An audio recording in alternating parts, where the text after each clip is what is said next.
ಕಲಬುರಗಿ ಜಿಲ್ಲಾ ಕುರುಬರ ಸಂಘದ ವತಿಯಿಂದ ಇವತ್ತು ಕಲಬುರಗಿ ನಗರದ ಸರ್ದಾರ್ ವಲ್ಲಭಭಾಯಿ ಪಟೇಲ್ ವೃತ್ತದಿಂದ ಜಿಲ್ಲಾಧಿಕಾರಿಗಳ ಕಚೇರಿವರೆಗೆ ಸುಡು ಬಿಸಿಲು 45ಕ್ಕಿಂತ ಹೆಚ್ಚು ಸೆಲ್ಸಿಯಸ್ ಬಿಸಿಲು ಇದ್ರೂ ಸಹ ಶ್ರೀಮಾನ್ ಸಿದ್ದರಾಮಯ್ಯನವರ ಪರವಾಗಿ ಇವತ್ತು ನಾವು ಹೋರಾಟ ಮಾಡ್ತಾ ಇದ್ದೇವೆ ಅಂತಕ್ಕಂಥದ್ದು.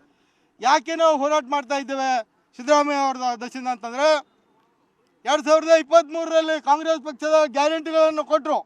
ಆ ಗ್ಯಾರಂಟಿಗೆ ಸೈನ್ ಯಾರ್ದಿತ್ತು? ಶ್ರೀಮಾನ್ ಸಿದ್ದರಾಮಯ್ಯ ನೋಡ್ದು. ಆ ಗ್ಯಾರಂಟಿಯನ್ನು ನಿಭಾಯಿಸಿದವ್ರು ಯಾರು? ಸಿದ್ದರಾಮಯ್ಯ.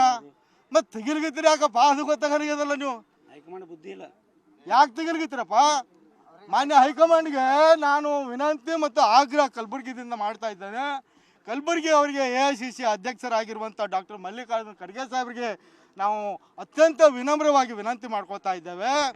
ಮಾನ್ಯ ಖರ್ಗೆ ಸಾಹೇಬ್ರೆ, ಸಿದ್ದರಾಮಯ್ಯ ಸಾಹೇಬರು 2023ರಿಂದ 28ರವರೆಗೆ ಮುಖ್ಯಮಂತ್ರಿಯಾಗಿ ಇರ್ತಾರೆ ಅಂತಕ್ಕಂಥ ನಿಟ್ಟಿನಲ್ಲಿ ಇಡೀ ಕರ್ನಾಟಕದಾದ್ಯಂತ ಹಿಂದುಳಿದ ಅಲ್ಪಸಂಖ್ಯಾತರ ದಲಿತ ಸಿದ್ದರಾಮಯ್ಯನವರ ಅಭಿಮಾನಿಗಳು 90% ಮತ ಹಾಕುವುದರ ಮುಖಾಂತರ 136 ಇವತ್ತಿನ ದಿವಸ ಬರೋದ್ರ ಮುಖಾಂತರ ಕಾಂಗ್ರೆಸ್ ಪಕ್ಷ ಬಹುಮತ ಬಂದಿದೆ. ಒಂದು ವೇಳೆ ನಿಮಗೆ ಉದಾಹರಣೆ ಸಮೇತ ಕೊಡ್ತಾ ಇದ್ದೇನೆ. 2004ರಲ್ಲಿ ಸಿದ್ದರಾಮಯ್ಯ ಅವರು JDS ಪಕ್ಷದ ಅಧ್ಯಕ್ಷರಾಗಿದ್ದಾಗ 58 MLAಗಳು ಬಂದು ಅದೇ ಸಿದ್ದರಾಮಯ್ಯ ಅವರು ಆ ಸ್ಥಾನದಿಂದ ತೆರವಾದಾಗ ಇವತ್ತಿನ ಡೇಟಿಗೆ ಬರೀ 18 MLAಗಳು ಇವತ್ತಿನ ದಿವಸ ಕರ್ನಾಟಕದಲ್ಲಿ ಬಂದಿದೆ. ಇದರ ಕಾರಣ ಅಂದರೆ ಸಿದ್ದರಾಮಯ್ಯನವರು ಅಂತಕ್ಕಂಥದ್ದು. ಈಗ ನಮ್ಮ ಡಿಮ್ಯಾಂಡ್ ಒಂದು ವೇಳೆ 136 ಕಾಲರ್ ಬೀಳ್ರಿ 136 ಏನು MLAಗಳು ಬಂದಿವೆ, ನೀವು ಒಂದು ವೇಳೆ ಇವ್ರಿಗೆ ತೆಗೆದ್ರೆ ಅದು 36ಕ್ಕೆ ಬರ್ತದೆ ಅಂತಕ್ಕಂಥದ್ದು ಸಂಘ ಎಚ್ಚರ ಕೊಡ್ತದೆ. 36 ಶಾಸಕರು ಬರ್ತಾರೆ. ಆದ್ದರಿಂದ ಎನಿ ಕಂಡೀಷನ್ ನೀವು ದಲಿತರಿಗೆ, ಹಿಂದುಳಿದವರಿಗೆ, ಅಲ್ಪಸಂಖ್ಯಾತರಿಗೆ ಅನ್ಯಾಯ ಮಾಡಬಾರ್ದು ಅಂತಂದರೆ ಸಿದ್ದರಾಮಯ್ಯ ಅವರಿಗೆ ಕಂಟಿನ್ಯೂ ಆಗಿರಬೇಕು. ಒಂದು ವೇಳೆ ಇಲ್ಲ ಅಂತಂದರೆ ಕಾಂಗ್ರೆಸ್ ಪಕ್ಷದ ವಿರುದ್ಧವಾಗಿ ನಾವು ಮತದಾನ ಮಾಡುವುದ್ರ ಮುಖಾಂತರ ಬರ್ತಕ್ಕಂಥ ದಿನದಲ್ಲಿ ನಿಮಗೆ ಮನೆ ಕಳಿಸ್ತೇವೆ ಅಂತಕ್ಕಂಥ ಎಚ್ಚರಿಕೆಯನ್ನು ಕೊಡ್ತಾ ಇದ್ದೇವೆ.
ಧೀಮಂತ ನಾಯಕ ಸಿದ್ದರಾಮಯ್ಯ ಸಾಹೇಬರ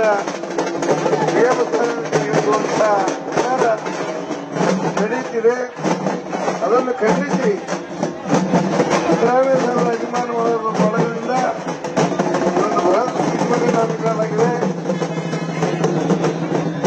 ಬಡವರ, ದಲಿತರ, ಹಿಂದುಳಿದವರ, ಅಲ್ಪಸಂಖ್ಯಾತರ, ಸರ್ವ ಜನಾಂಗದ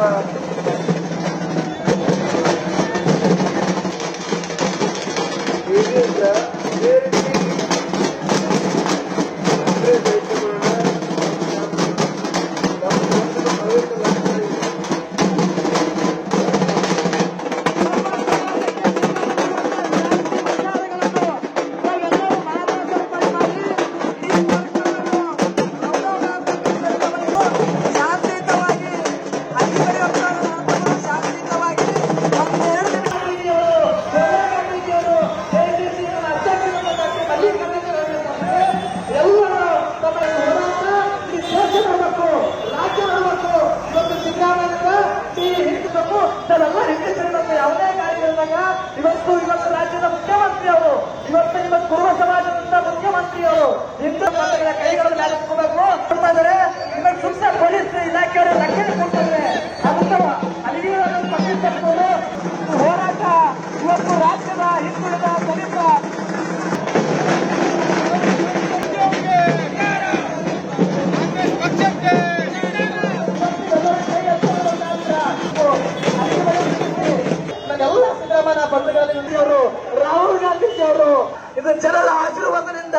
ನಿಮ್ಮೆಲ್ಲರ ಪ್ರೀತಿಯಿಂದ ಸರ್ವ ಧರ್ಮದ ನಾಯಕರಾದಂತ ಸಿದ್ದರಾಮಯ್ಯ ರಾಜೀನಾಮೆ ಖಂಡಿಸಿ ಇವತ್ತು ಕರ್ನಾಟಕ ಪ್ರದೇಶ ಕೊಂಡ ಕುರುಬರ ಸಂಘದ ಅಧ್ಯಕ್ಷರಾದಂತ ಗುರುನಾಥ್ ಪೂಜಾರಿ ಅವರು ಎಲ್ಲ ಸಮಾಜದ ಕ್ರಾಂತಿಕಾರಿ ತ್ಯಾಗಿಸಿ ಇಡೀ ನಾಡಿಗೆ ಮಾಡಿರುವಂತ ಕಾಂಗ್ರೆಸ್ ಹೈಕಮಾಂಡಿಗೆ ಹೇಳಿ ಸಿದ್ದರಾಮಯ್ಯ ಅವರಿಗೆ, ನಾಡು ಕಂಡ ರೈತ ನಾಯಕ ಶ್ರೀಮಾನ್ ಸಿದ್ದರಾಮಯ್ಯನವರಿಗೆ, ನಾಡು ಕಂಡ ಅಪರೂಪ ಮುಖ್ಯಮಂತ್ರಿ ಸಿದ್ದರಾಮಯ್ಯನವರಿಗೆ, ಬೇಕಂತಲೇ ರಾಜೀನಾಮೆ ತೋರುವಂತ ಕಾಂಗ್ರೆಸ್ ಲಜ್ಜೆಗೆಟ್ಟ ಹೈಕಮಾಂಡ್ಗೆ ರಾಜೀನಾಮೆ ತೋರುವಂತ ಮುಖ್ಯಮಂತ್ರಿಗಳನ್ನು ಕೂಡಲೇ ಮತ್ತೆ ಮುಂದುವರಿಯಲು ಅವಕಾಶ ಕೊಡ.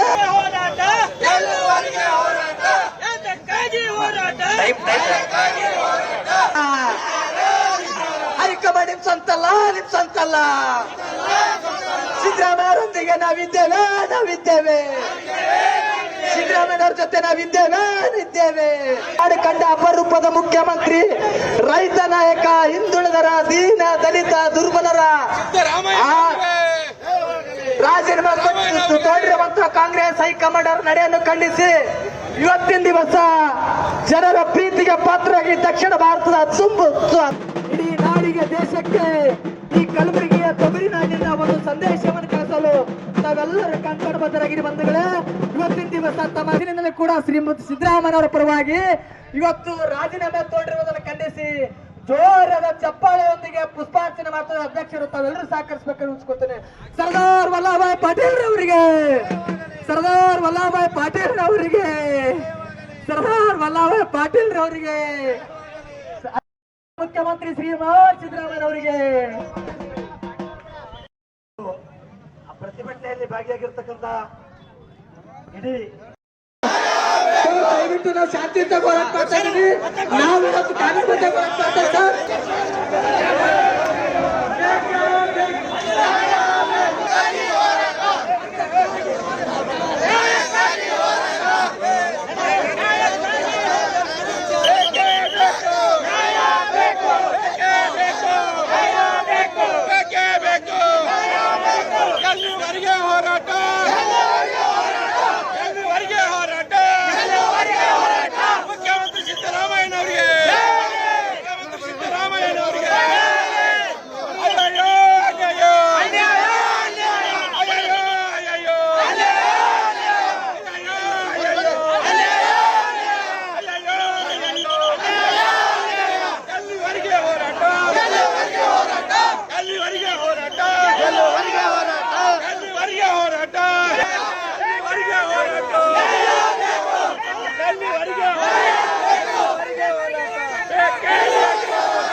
ರಾಹುಲ್ ಗಾಂಧಿಯನ್ನ ಹೇಳ್ತಾ ಇದ್ದೀವಿ, ನೀವು ಸಿದ್ದರಾಮಯ್ಯನ ಏತಕ್ಕಾಗಿ ತೆಗಿತಾ ಇದ್ದೀರಿ? ಮುಖ್ಯಮಂತ್ರಿ ಹುದ್ದೆಯಿಂದ ಸಿದ್ದರಾಮಯ್ಯ ಸಾಹೇಬರನ್ನು ಯಾಕೆ ತೆಗಿತಾ ಇದ್ದಾರೆ ಅಂತ ಸ್ಪಷ್ಟಪಡಿಸಬೇಕು. ಏನಾದ್ರು ಸಿದ್ದರಾಮಯ್ಯನವರು ಅನ್ಯಾಯ ಮಾಡಿದ್ರ, ಹಗರಣ ಮಾಡಿದ್ರ, ಯಾರಿಗಾರು ಮೋಸ ಮಾಡಿದ್ರ? 2011 ನಿರ್ಭೀತ, ನಿಷ್ಪಕ್ಷಪಾತ, ವಿಶ್ವಾಸಾರ್ಹ ಸುದ್ದಿಗಳಿಗೆ ಮತ್ತೊಂದು ಹೆಸರಾಗಿರೋ ನ್ಯೂಸ್ 18 ಕನ್ನಡ ಈಗ ಆಪ್ನಲ್ಲೂ ಲಭ್ಯ ಇದೆ. ದಯವಿಟ್ಟು ಇಲ್ಲಿರೋ QR ಕೋಡ್ ಅನ್ನ ಸ್ಕ್ಯಾನ್ ಮಾಡಿಕೊಂಡು ಆಪ್ ಡೌನ್ಲೋಡ್ ಮಾಡೋದಕ್ಕೆ ಮರಿಬೇಡಿ. ನಿಮ್ಮ ಬೆಂಬಲ ಹೀಗೆ ಸದಾ ನಮ್ಮೊಂದಿಗಿರಲಿ. ಧನ್ಯವಾದ.